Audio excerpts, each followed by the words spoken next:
It's no secret that the MCU has lost its luster since Endgame and really have been pumping out more misses than hits. Shoddy green screens, rushed CGI, awful reshoots that change way too much in the middle of production have been things that have really plagued the MCU for a long time now. With the release of Captain America: Brave New World, it seems that those problems are as prevalent as ever. Now, I actually liked this movie, and we'll get into that a bit more later. I really don't think it's Marvel's worst movie, nor do I think it's worse than a lot of what they've put out recently. But you can see these issues that I'm talking about in this movie. Can Marvel return to its pre-Endgame glory days? Can they restore the feeling? Well, I'm Josh from Just MASH. Let's figure it out.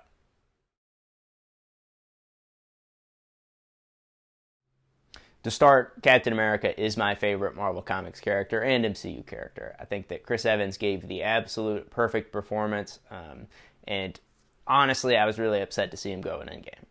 I like Anthony Mackie just fine. I really like him as Sam Wilson, as the Falcon, especially in Captain America: The Winter Soldier and Civil War, but I had my hesitancies to him becoming Captain America. Starting with the Falcon and the Winter Soldier, I personally hate that show. I think it's horrible, and it really made me worried for the future of Cap in the MCU.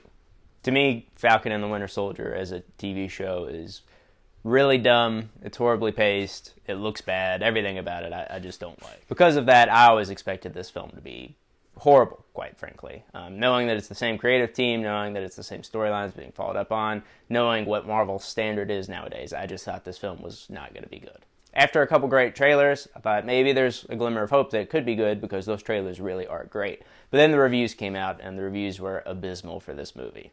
My expectations were pretty low as they possibly could be, but I don't ever let outside stuff like that affect what I think a movie could be. Even if I think it's going to be horrible, I'll always go in with an open mind.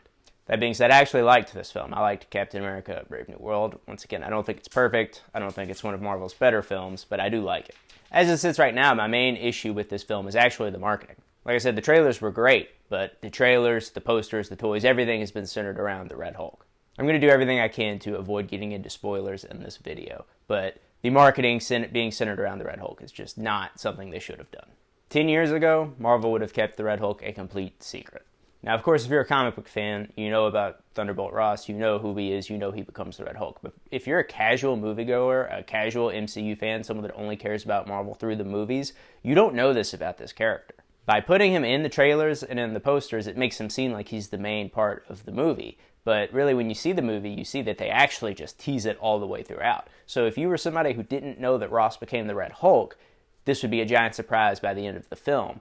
But because you've seen the trailer and seen the posters, now you know. This giant third-act climactic battle between Captain America and the Red Hulk should have been kept a secret. It should have been something that people did not know about. Instead, you're just waiting the entire movie for it to happen, and that is a problem. Now, that's not necessarily the movie's fault, that's Marvel's fault, but then that becomes a pacing problem because you have this expectation for what the movie is or what you thought it would be versus what it actually is. Now, keeping the Red Hulk in mind, something that I both kind of love and hate about this film is that it's essentially a backdoor sequel to 2008's The Incredible Hulk. Because of rights issues, Marvel was never able to make a Hulk sequel, and because of that, they really have kind of shafted the Hulk as a character in the MCU. They've constantly taken his side characters and his storylines and given them away, like pretty much She-Hulk and all of her show, Thor and Thor Ragnarok, they gave him the Planet Hulk storyline, and now Sam Wilson's Captain America, his whole movie is essentially an Incredible Hulk sequel, but it's one missing the Hulk.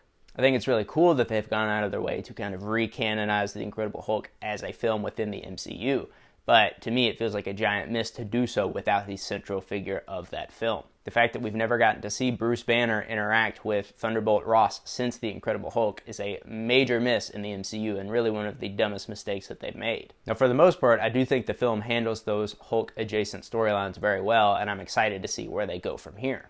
The kind of main problem that I have with these Hulk-adjacent characters, though, is the return of Samuel Stearns, aka the Leader.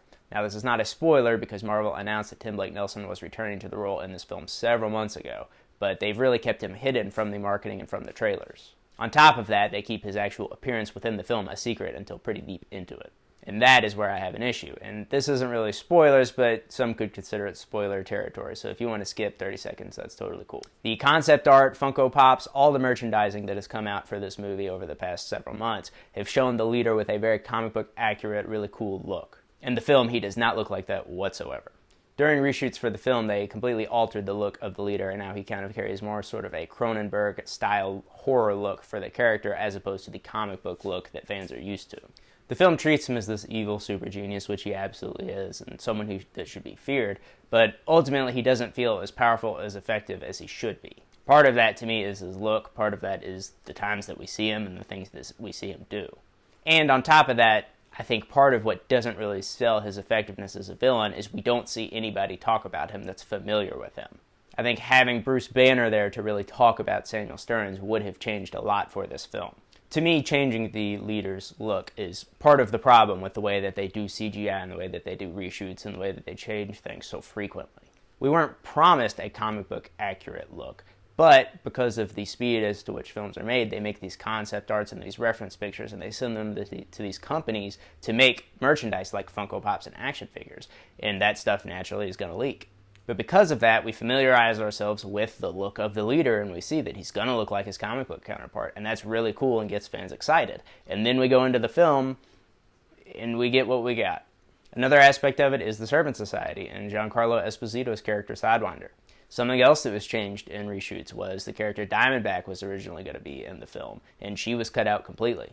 When you look at the Serpent Society, it is a goofy, dumb idea from the comic books, but it's one that can be dealt with a lot of fun as long as you bring in the camp elements. Now, this film went for a darker, more serious take than we're used to in the MCU, so it makes sense that they didn't kind of make those characters look as vibrant or goofy or give them the powers that they're supposed to have. But I am always of the opinion, if you can't do it right, don't do it at all. I want to see those characters in those costumes. I want to see those characters with those weird powers. I don't want to see them as these weird political thriller villains that just are really good at fighting. That's not to say that Giancarlo Esposito was bad or that his character wasn't interesting, because it was, and I'm excited to see him again in the MCU. But that is not what I want from the Serpent Society. That character could be literally anyone, and Giancarlo could give the exact same performance. As for Anthony Mackie, I thought he actually did give a really good performance in the film, not one that I was expecting. I'm more confident now in his ability to lead the MCU as an interesting character than I was in The Falcon and the Winter Soldier.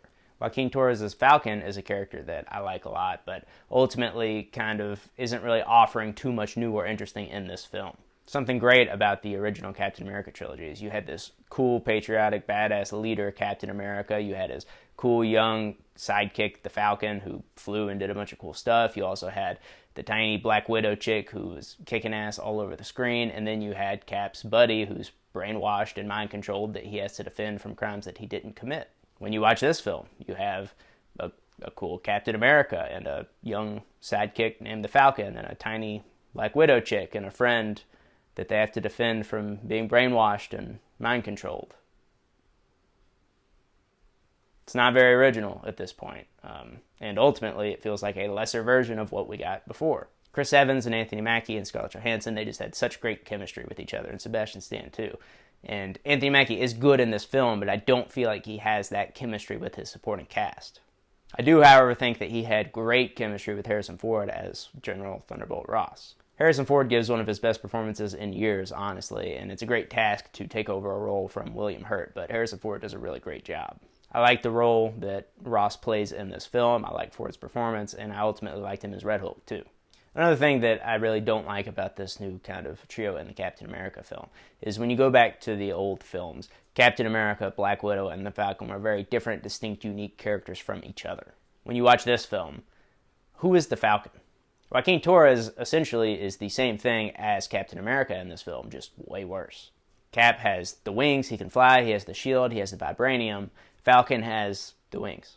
What is interesting about him as a character? What is unique about him as a character? What does he bring to the table other than having wings that Captain America doesn't already cover? I think that's something that they're going to have to figure out to really diversify this new Falcon from the old one in the MCU going forward. I've seen a lot of complaints about green screens and CGI, and I'll say that to me, the CGI was actually really good throughout the film. I think the Red Hulk looks really great. I think the flying stuff looks great. The action looks great. Specifically, the air base and naval scenes near Celestial Island was really great and looked awesome. The green screens, however, especially in the Cherry Blossom fight with the Red Hulk, were horrible.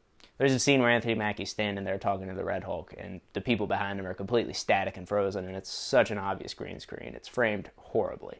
Once again, these are problems that have plagued Marvel for a very long time now. I don't understand why in the year 2025 we still have trouble with CGI and green screens. Now, the problem is because they rush production. It's because they change things so close to the end date, they don't pay people well enough, they make them work way too hard. That's the problem here. On top of the problem with reshoots, constant rewrites of scripts, you don't need 5 screenwriters on the same script, contrary to what Marvel will tell you. Because of that, we get this muddied lack of focus in almost every MCU movie nowadays. The filmmaking seems poor, and the ideas behind them seem even worse. I think if Marvel returned to filmmaker-driven stories and movies with an actual vision and focus, the films would improve a lot if they weren't made by committee.